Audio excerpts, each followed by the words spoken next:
We're here with Lee. Lee's going to do 25 questions for us. Hope you're ready. Just about, yeah, I think so. There's no bank details though. What's your favourite venue and why? Is that the favourite venue currently or favourite venue of fishing Of all time, maybe. It's got to be Carp venue, it's got to be Collingwood. Yeah. No doubt about it, for every reason really. It contains the biggest carp in the country, which I particularly want to catch.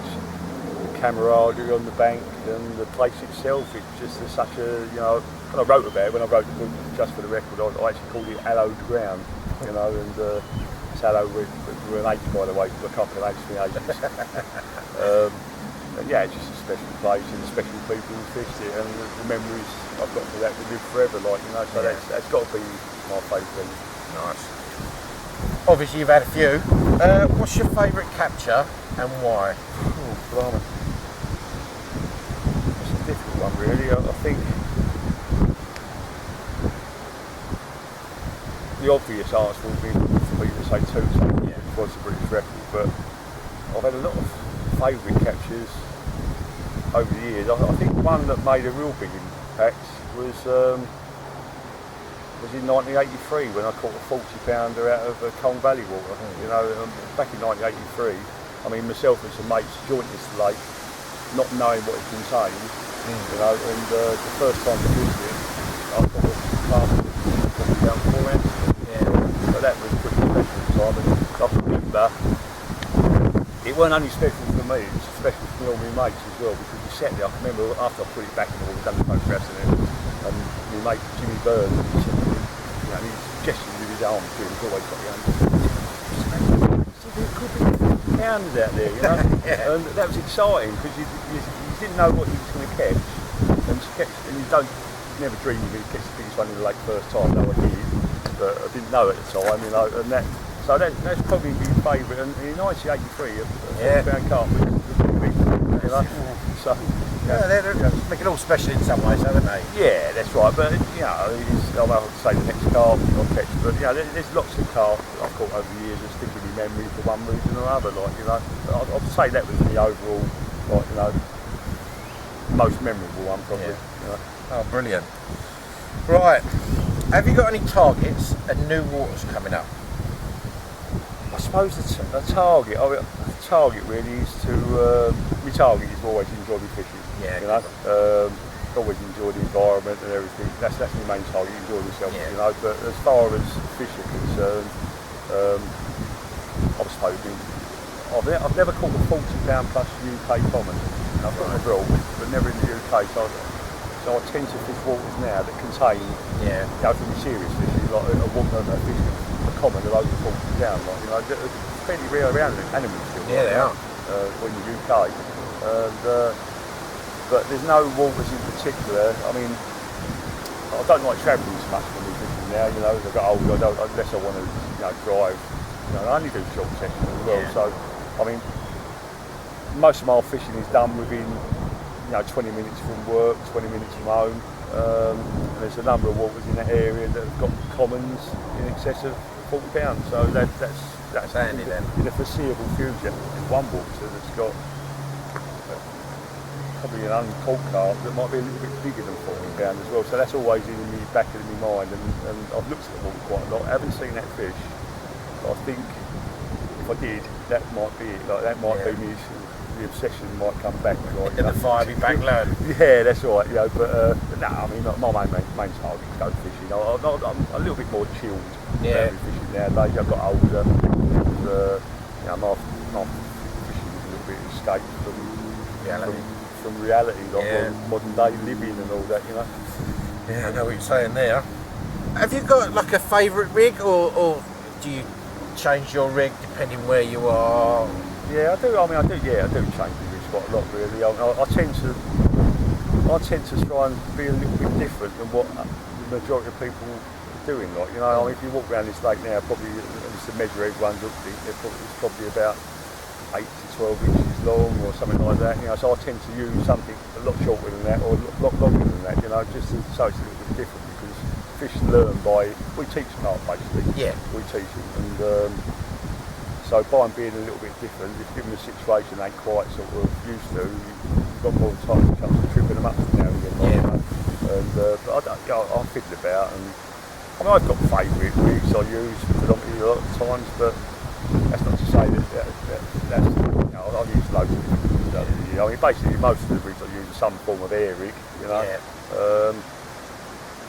And sometimes I do revert back to, cause I was around when the air rig was first being used, and the air rig we used to use fairly long airs and things like that, you know, but nowadays it's got closer and closer to the hook, right?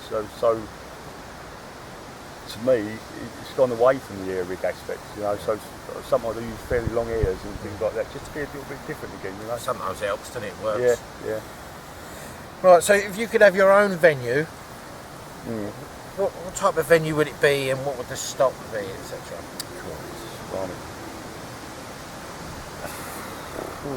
Living fantasy land. I don't know. It would have to be. There's two schools of thought. I'd like to have in the UK. I would perhaps like to have a venue where, like a bit like a venue where I'd stock it with some real big carp. They wouldn't class, really big carp, but they wouldn't be classed as records or anything like that, and the fish would be by invitation only to the boats. No, I wouldn't want it to run it as an holiday venue. So people I like, friends of mine, or they could, have their hard week's work, work their balls off all week at work, and then look forward to a weekend, with a bit of social aspects and all that. So that would be sort of quite nice, but ideal. Same conservation. I'd like to have a venue where, again, fishing by invitation only, where lovely surroundings, somewhere where you're away from all road sound, and just sort of lose yourself in your own little bit of fantasy land, really. Stop-wise, nice, really picturesque venue, and fish-wise. I would stock it with fish that I consider like proper carp, 100% English carp. I don't like this, which contradicts what I said about the other venue, but what those fish grow and everything. Proper looking carp, proper looking carp, those dark old English mirrors and stuff like that, and watch them grow and all that. The only trouble is, I think, if I did have that, I don't think I'd want to fish it myself. I think I'd want to enjoy it. Enjoy watching the fish, but I think I'd more or less feel like I was fishing for my pets. So I'd like to have it, and again for other people's enjoyment. Not necessarily my own enjoyment. There's too much of this now where I don't blame anyone fishing for what they want to fish for, but there's too much emphasis on pounds and ounces. I like to catch the big ones, but I really do appreciate a lovely looking carp. Good looking. Good looking fish, and all the better if they're big. Nice scout. I love scout. I love mirrors, mate. But you've got to go on a 48-hour session, but you've only got a tenner to get all your food. What are you going to buy? Blimey. 48 hours. I don't eat a lot, as it happens. You can lend me some of the change. I don't know, I think I could get some garlic mussels and stuff like that, a bit of garlic mussels, a few scallops to go into it, and I think that would be 1 meal. Loaf of bread, to dunk in it. Probably some healthy stuff, like, I'm not saying mussels and that, not healthy, but probably some healthy stuff like some porridge. And I think I'd do alright, really. Like, you'd be alright on a tenner? Either that, or I might sort of just buy loads of packets of chocolate biscuits, something like that, and snack on them, but the main thing is I've got loads of tea, loads of cups of tea, that's the main thing, and cigarettes, unfortunately. The tenner would last me about 4 hours. What's the funniest thing you've seen on the bank? I mean, that's a difficult one. I've seen some pretty funny things in the time. I did have there's been loads of funny things. There was quite a comical one years ago when I was fishing in the World Cup Classic in France in Paisley. I don't use a radio control boat. I never have done. In effect, it might be a little bit like cheating, but I borrowed a prototype radio control boat, and had all singing, dancing, GPS on it and everything like, which I don't understand. You know, being old, I don't understand all this stuff. And I think it was about 3 days into the match. It was an actually great lake with the Dean, you know. And I said, I'm going to have a little play with this boat, you know. And so yeah, I've put this boat in the water. Got the control. I was going, and no matter what I'd done with this control, the boat just kept going and going and going and going. And in the end, I could hardly see it, you know. And whatever I was doing with this control weren't having any effect on it. And Tim turned around to me and said, "Should I go and get it?" And I said, "Yeah, you better do." So I controlled down. He's rowed out and got it on the proper boat, you know, coming back. And as I'm looking at it, there's GPS 1 flashing in the displays, which I didn't know what that meant, like, you know, being a little bit thick and all that. And when I got back to the shop, one of the guys, before I'd taken it to France, he'd been to a lake in Surrey and set a GPS waypoint. Oh. So here it was, in the middle of France, heading towards Surrey, so that was quite, yeah, it was quite cool. But it's been loads of funny actions. I mean, when in the Collingwood days, you know, what the lads used to get up to, there was, you know, proper characters. I used to go back to my Bivvy sometimes, absolutely, you know, absolutely sort of laugh. We've played so much, like, I've seen so many actions, like, you know. Carp fishing as well, isn't it? Yeah, but that's the immediate one that springs to mind. It was, you know, it wasn't a hilarious situation, but it was quite, you know. It was funny. What's the worst thing you've seen on the bank? Mistreatment of fish, really. Yeah, mistreatment of fish. Our sort of, I mean, some of it can't be helped because the excitement of the fish gets disregarded, like, you know. But I've seen some, you know, on the lake, on the syndicate lake I run, Cotton Farm. I did have a situation where, and these fish are fairly old fish, you know, and where one of the biggest fish in the lake, an angler caught it and was fishing the swim where there's quite a drop at the front, and he's got it in his unhooking mat, and then he's completely left it alone to get his camera or whatever, or his scale or whatever, and it just flips and it's gone over the bank, almost impaled itself on a stake that was poking out the ground, and, you know, and to be honest with my members, would have been thrown out. But, you know, but I thought better of it. I thought, the best thing I can do, I'm not going to find out, I'm just going to educate.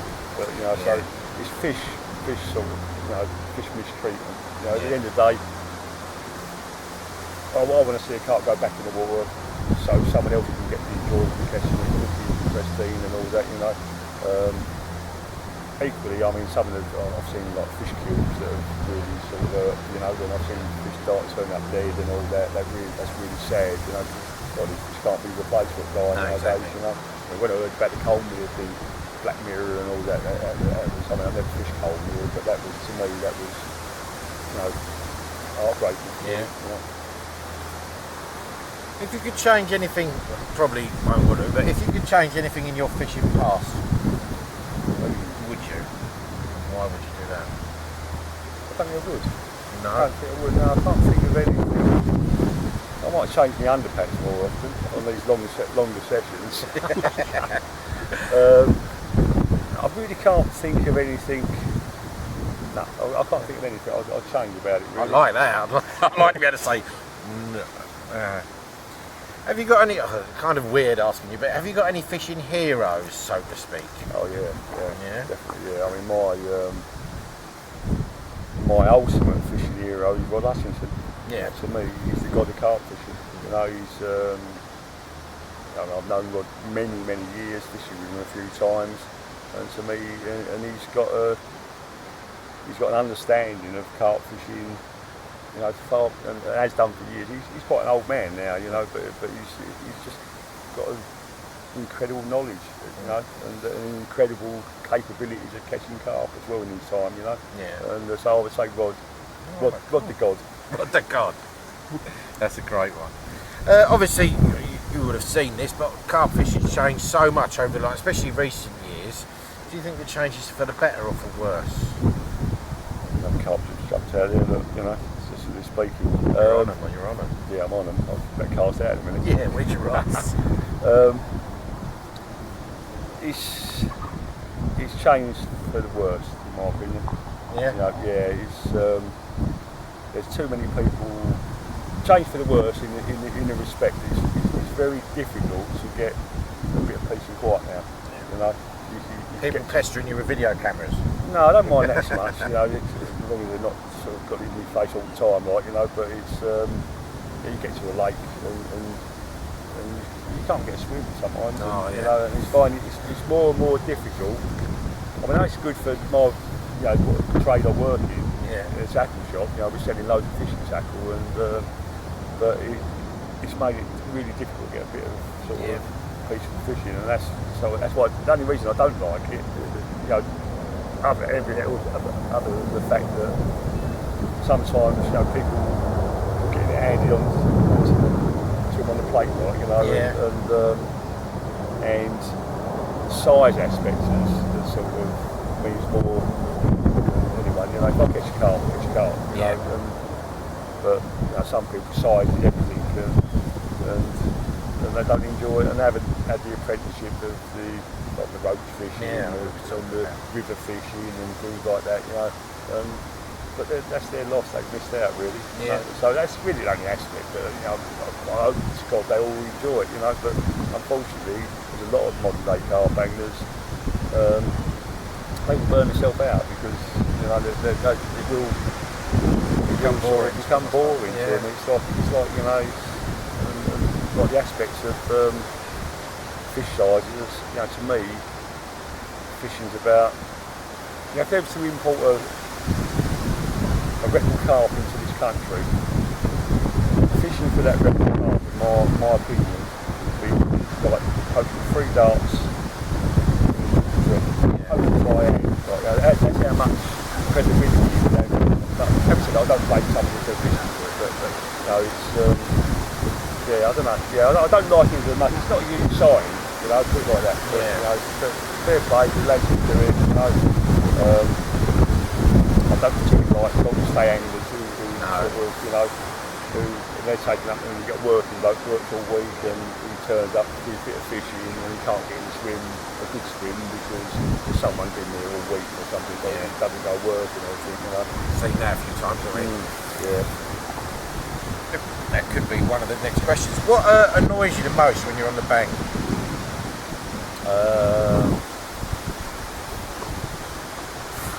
Blimey, that's a difficult one.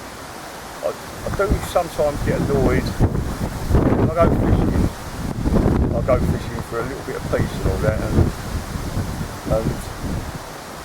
I quite like talking to people. You know, someone comes along for a chat, and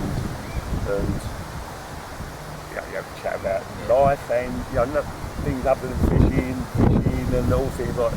I can't stand it when someone comes along and I've got a bit of me time here. And someone comes along, bought this in your shop last week, mate, and this, and I think, excuse my French, but fuck off, you know. You don't want to know then? No, I don't want to know. You're not at work. Tell me when I'm in the shop. Yeah, exactly. I'm here in me time, enjoying myself, by the lake, and I don't want to know about, about that aspect. So that's probably the most, What's your Bankside entertainment?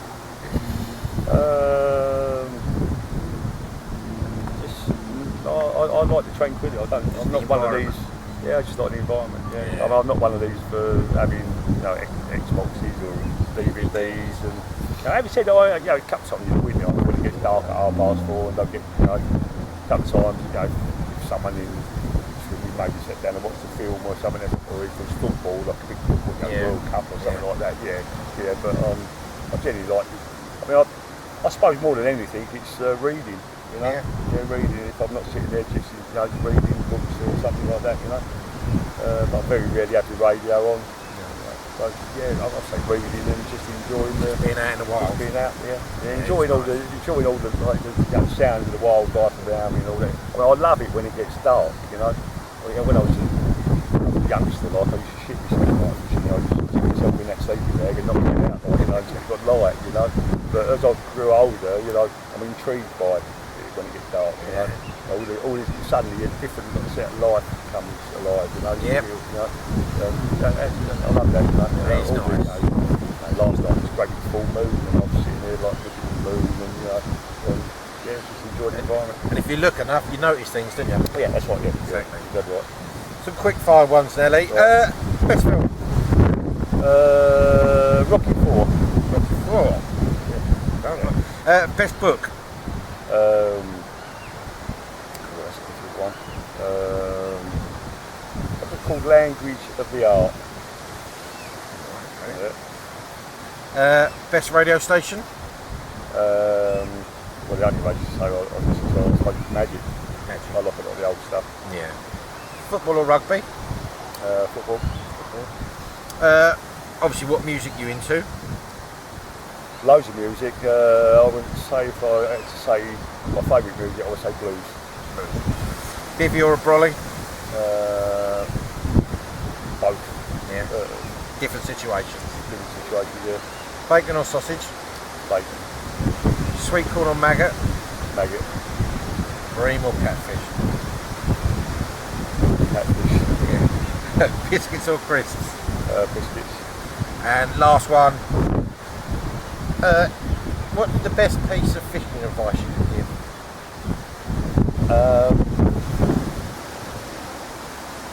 Enjoy your fishing, and don't forget to smell the flowers along the way. Yeah. That's been brilliantly nice one. Thank you, Okay, mate. mate, no problem. Cheers.